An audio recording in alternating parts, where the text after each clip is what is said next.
Muslims 800 సంవత్సరాలు పరిపాలించినా మనకి ఏమీ కాలేదు. ఆంగ్లేయులు వచ్చిన 200 సంవత్సరాలల్లా మనం అన్ని సంస్కృతిని జడగొట్టిండ్రు. వాళ్ళేమో మన యొక్క మందిరాలు మనం పూజించే వాటినేమో ముస్లింస్ జడగొట్టిండ్రు. మన సంస్కృతినేమో ఆంగ్లేయులు జడగొట్టిండ్రు. ఇంకా రక్షించబడుతున్నాయి. కాకుంటే ఇప్పుడు మనకేమైందంటే ఈ సెల్ ఫోన్లు టీవీలు మనం జడగొడుతున్నాయి. అంటే మనం జడగొట్టుకుంటున్నాం. వేరే వాళ్ళు ఎవరు జడగొట్టలేరు. మనమే జడగొట్టుకుంటున్నాం. ఇప్పుడు మన పిల్లలకు మనం తయారు చేసుకోతున్నాం అంటే ఎవరు జడగొడుతున్నట్టు? మొగలు కూడా అంతే. ఈడ సింగిపోయిన బట్టలు వేసుకుంటున్నారు.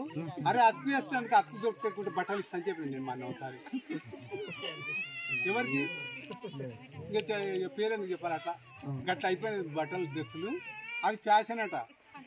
ఇట్లా అయిపోయినాయి. కాబట్టి ఆ సంస్కృతి మనం లేకుండా మరీ ముస్లింస్ లేక ఏమంటలే నేను, చైతన్యం ఉండాలి, మనతో అన్నీ ఉండాలి, అన్నిటిని అనుభవించామని మనకు ప్రకృతి ఇచ్చింది. అంతేగాని మొత్తం బుర్కా పెట్టుకొని ఏది చూడకుండా జీవితాన్ని గడిపి దయ్యాలు లేకపోతే ఏం లాభం?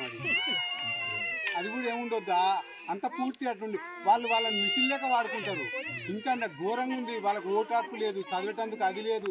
ఎన్ని దేశాలల్లో వాళ్ళకి ఓటే లేదు. వాళ్ళ పిల్లలు బడికి పోవద్దు.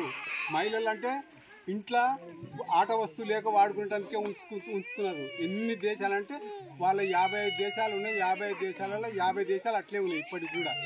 మన దగ్గర అది లేదు. ఇంకా చాలా అదృష్టం. ఈ విధంగా మనం కొన్ని ఇవి నేర్చుకోవడమే కాకుండా ఇంకా మన సంస్కృతిలో చాలా ఉన్నాయి. కాబట్టి ఎక్కువ టైం తీసుకుంటే మరి ఏమవుతుందో. ఇంకొక విషయం, మన ఒక కథ వచ్చింది.